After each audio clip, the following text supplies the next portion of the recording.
Hi guys, so what's gonna happen is there is this organization EASA, European Authority on Aviation Safety. They are going to change the rules for hobby drones. Here you can see EASA member states is the yellow icon.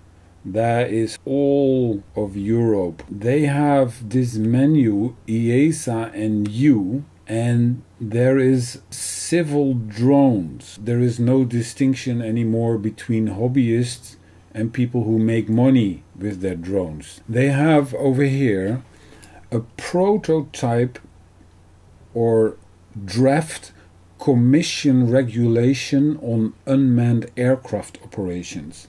It's a proposal, it's not final, it's for discussion.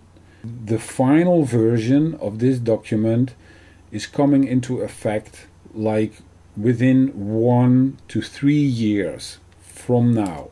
If you click on that link, a document of 72 pages opens. And what I did, I made this overview.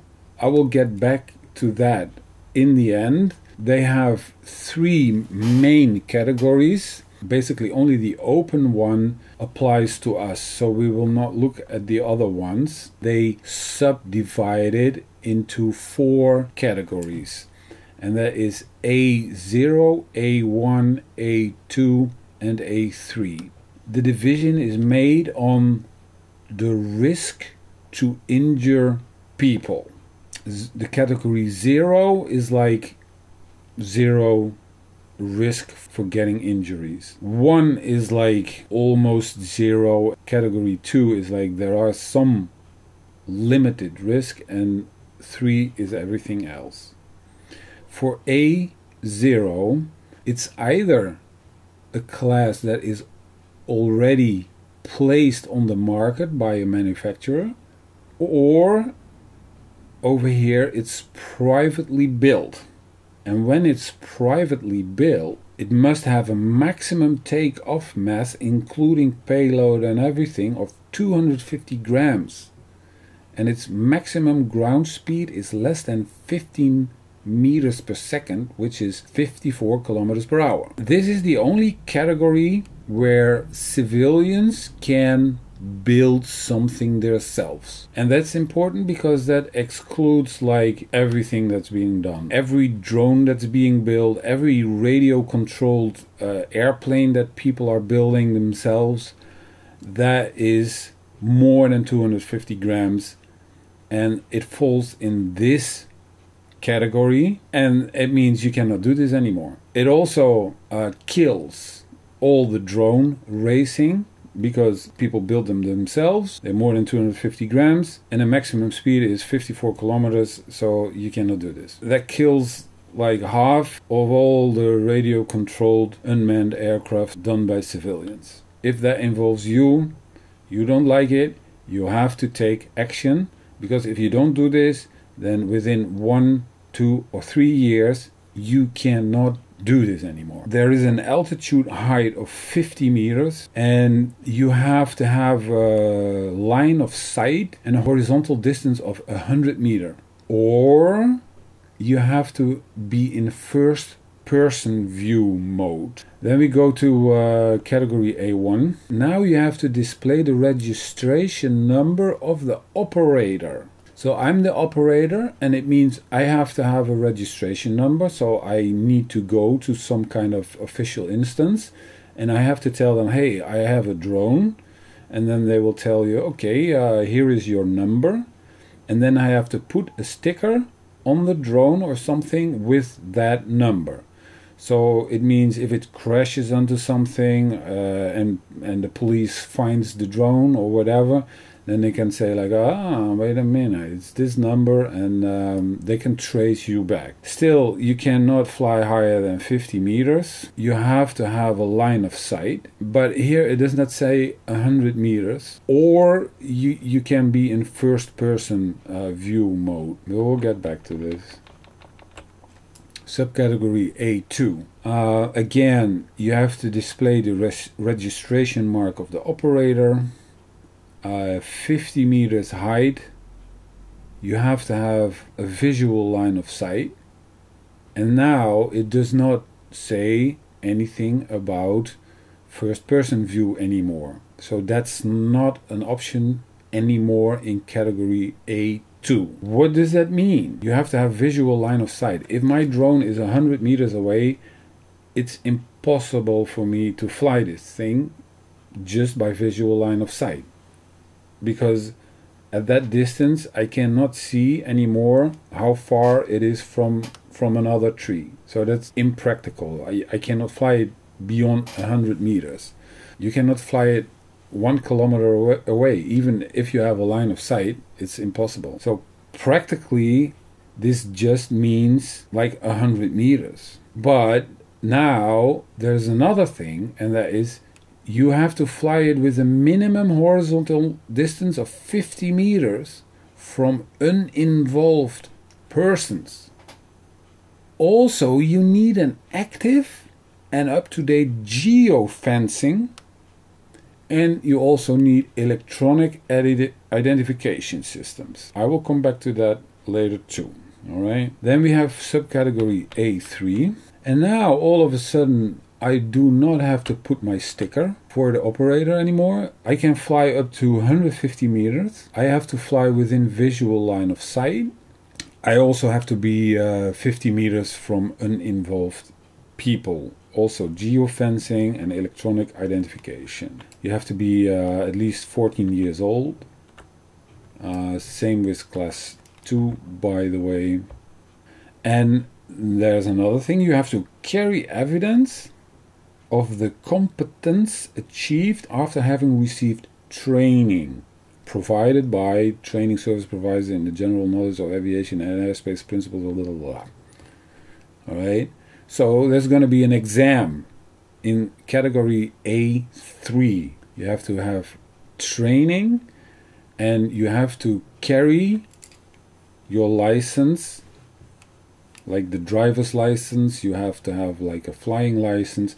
You have to carry it with you when you fly. This is what the manufacturers of the drones have to do in the different categories or something. It has performance limitations or an active system limiting the attainable height of the drone to a maximum of 50 meters above the ground level, limiting the distance up to 100 meters, and a maximum ground speed of 54 kilometers per hour. So this is the category that does not have risk to injure people, and those drones have to have active limitations. It cannot go higher than 50, not further than 100 meters, and not faster than 54 kilometers per hour. Alright, no risk, high limitation. What if we would propose to limit cars at a speed limit of like 120 kilometers per hour?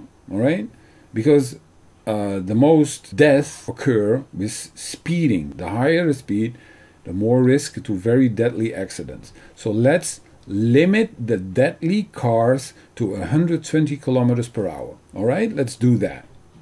That's safe. No. You know what we're going to do? We're going to limit the harmless category of drones, and they can do the least. Class 1. What they say over here is in the event of an impact with a human body, the severity of injuries that can be inflicted by the drone does not exceed AIS level 2. And that is borrowed from automotive industry. They have like some categories, like how severe is the damage done to humans, and this has to be in this level 2.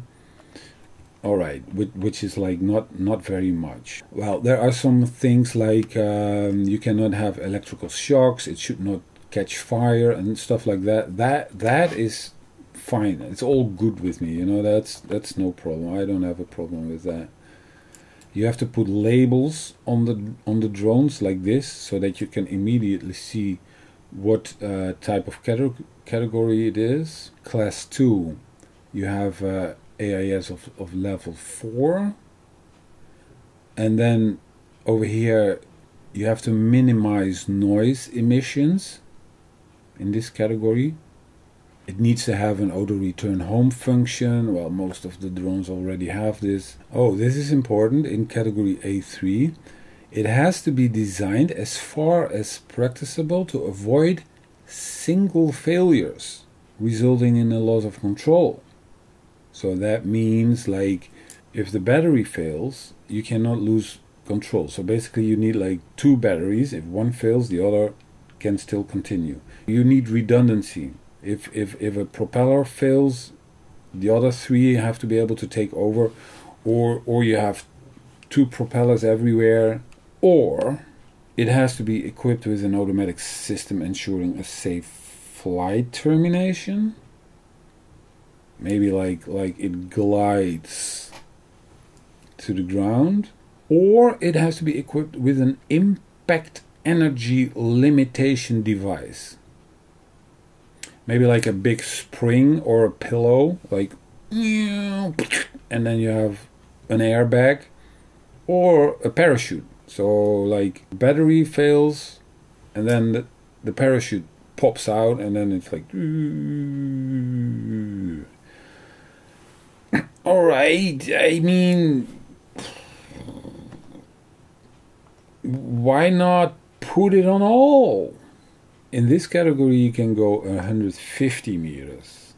About this geofencing, shall maintain a permanent automatic function to limit the access of the drone to airspace areas or volumes provided as geographical limitations. So it will just not allow you to fly in certain areas.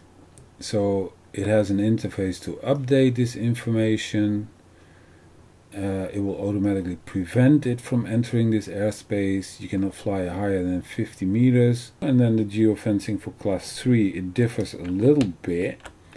And over here it has a selectable option for operators to switch off this function limiting the access to the restricted areas.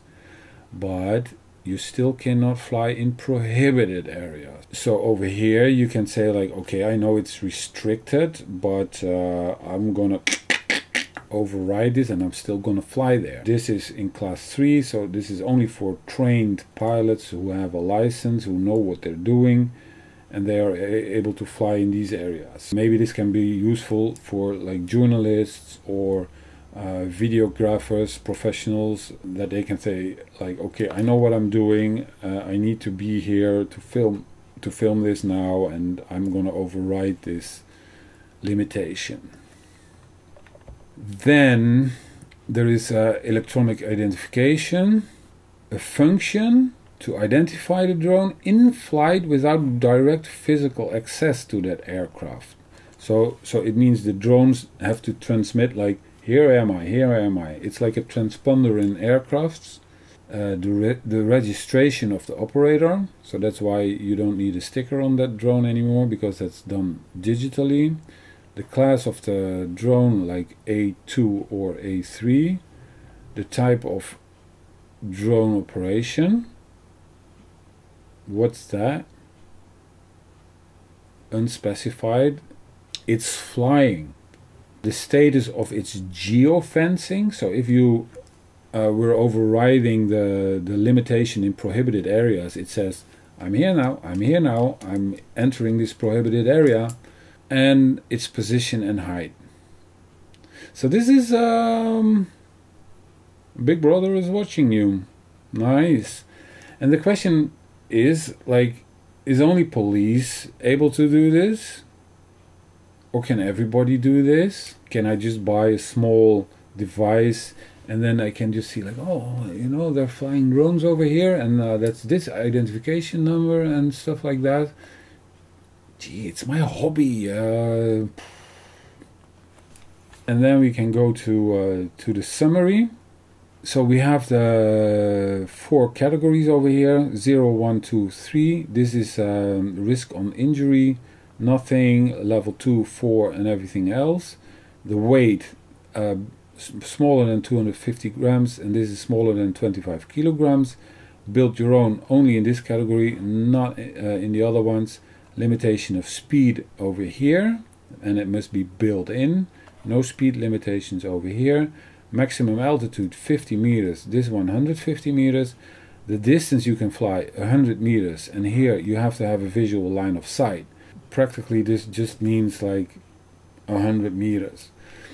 Only in the first two categories you can have a first person view mode. You have to display your registration number over here, not over here, not over here. And you have to keep distance from people like 50 meters. I want to talk about this a little bit because you cannot fly in first person view. You have to have visual line of sight, but you need to keep distance 50 meters from people. So that means if I want to launch or land my drone, then nobody can be around in 50 meters. Wow, that is, you know, whoa. Okay, so here am I. This is 50 meters, right? Practically I have to have a line of sight, and that means I cannot fly further than 100 meters. Let's say that there is a person standing somewhere in this area over here.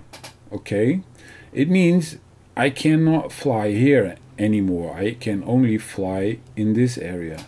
Suppose there's another one, and that one is over here. Suppose there's another one over here, and another one lets the dog out over here. I only need 4 uninvolved person, like more than 50 meters away and around me, and I cannot fly this drone anymore. The only thing I can do is launch it and land it, because I have to stay away 50 meters from these people. How am I gonna measure these distances? I can only, like, okay, this is 50 meters, I have to stay away from him, I have to stay away from him. Oh. The only way I can fly over here is I have to go to a deserted place where there are no people, and where there is no risk that people come anywhere near me. Because what happens if this person lets the dog out and he comes standing next to me and he is just watching and smoking his cigarette, and then I want to land my drone? How am I gonna do that? I have to ask him, sir, please go away, I'm flying a drone, I cannot be in the neighborhood of 50 meters of you, so I cannot land now. You have discussions with people while you are flying. It means I have to stand in an inaccessible place where no other people can come within a radius of 50 meters before I can launch or land this drone. It means you can just not fly drones of these categories. You cannot record a Tour de France. You cannot record a marathon. You have to stay away 50 meters from there, and then with your wide angle lens you can only see something in the distance.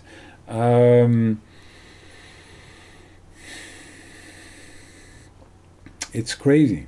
So basically I think what you need is you need to skip this keeping distance of 50 meters from people.